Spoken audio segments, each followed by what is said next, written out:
E te pika. I have been silent on this kaupapa for a long time. It is now my time to speak. I came into this house to give voice to the voiceless. Is that the issue here? Is that the real intimidation here? Are our voices too loud for this house? Is that the reason why we are being silenced? Are our voices shaking the core foundation of this house? The house we had no voice in building. Our voices sent shockwaves of emotion to every nation throughout the world. Is this why we are being punished? I'm actually a quiet person by nature.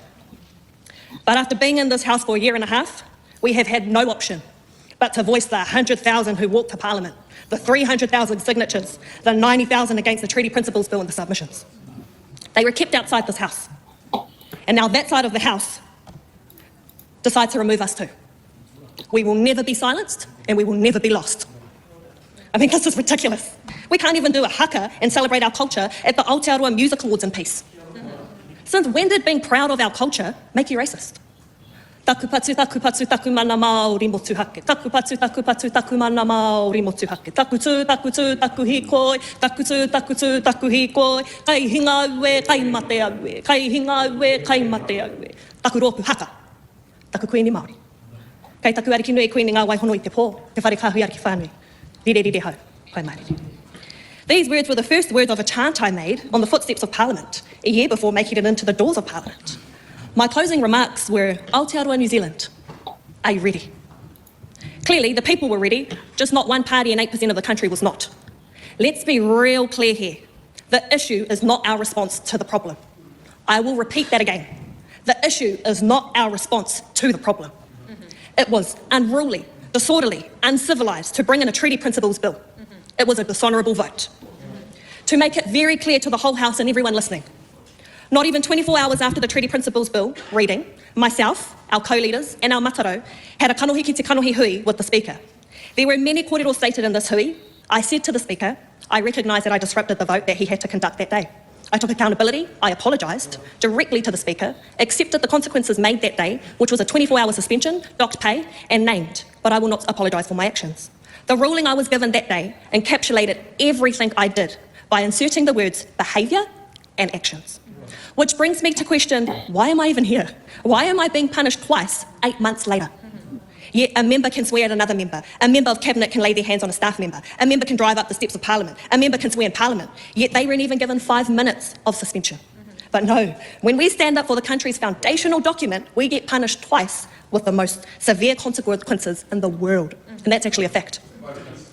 Suspending the Māori seats of Hauraki, Waikato, Waiariki and Te Taihau Auru is equivalent to suspending 18 general seats. Just want to repeat that again, 18 general seats. That is 210,000 voices being silenced. The Māori seats encapsulate 6 general seats in one electorate, to be very clear to Mr Mika. I just want to mihi to te Pati reipa and te Pati kākariki. E kore ngā mihi e mutu kia koutou. The problem isn't the haka or our kākahu or even the Treaty Principles Bill itself, like our wannabe matatini judges over here. The system itself causes the issue. MPs are not legally required to uphold Te Tiriti o Waitangi. There are no provisions in the Constitution Act 1986 for Te Tiriti o Waitangi. This Act allows harmful bills like the Treaty Principles and the Regulatory Standards Bill to be introduced. The solution is clear. A legal duty for MPs to respect and protect Te Tiriti o Waitangi and a provision of Te Tiriti o Waitangi in the Constitution Act 1986. This is my member's bill that I introduced last week, or the last time we were supposed to get suspended. Taku ture tuatahi ka whakatau ki te whare miere. Members of Parliament's duty to uphold Te Tiriti o Waitangi legislation bill, te pire mo te here ki te Tiriti o Waitangi. Without this law in place, this is what's continuing to allow members of this House to silence the voiceless and slam the door on them. Nā ngā mema o tēnei whare e whakaiti ana I te here ki te Tiriti o Waitangi. Mā mātou koe e here, a haere ake nei te wā. This is not a country issue, this is an in-house issue. We have no option but to be the opposers and proposers at the same time and actually address the core problem that these systems represent, so that another generation doesn't have to come through these doors and be silenced. Look, Madam Speaker, we can have this debate for days. Actually, we have been for 185 years. And we're still debating on te reo Māori bow stop signs. Get over it. The pathway forward has never been so clear. This isn't a left or right issue. This is getting the foundations right first to move forward as a country And to move forward as a country, this House must recognise Te Tiriti o Waitangi in our Constitution Act, and members of this House must have a duty to uphold Te Tiriti o Waitangi. This House must acknowledge the laws of this land. I tore a bill that divided our country. I am now presenting a bill that honours our relationship as a country.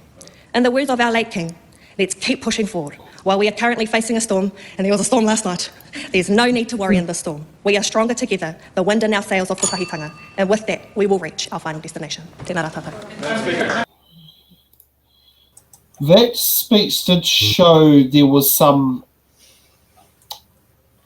sadness and frustration in it. Real emotion. But that is, Hana is so right about standing up for yourself and standing up for your rights means you need to get punished twice from your oppressor. Mm-hmm.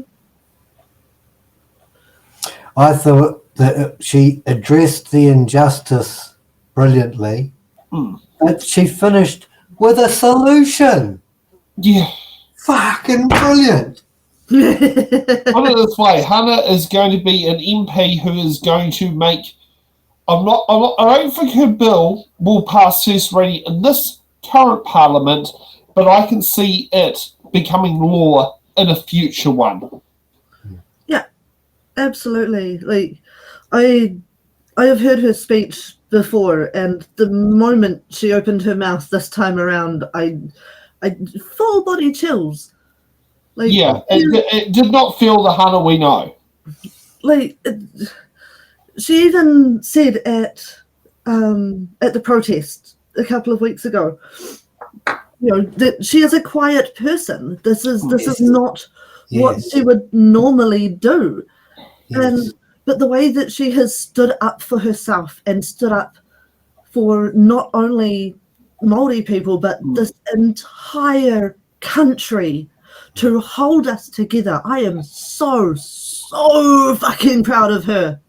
The whole world has seen Hana when she's fired up, full of everything that she's there to communicate. Yeah. We've also seen her when she's just being her normal self, and the contrast is huge. She really is a shy young woman. She's a shy young woman in a hostile environment trying to do her best. Yeah. And I think she does brilliantly. Okay, let's get to Nicole McKee.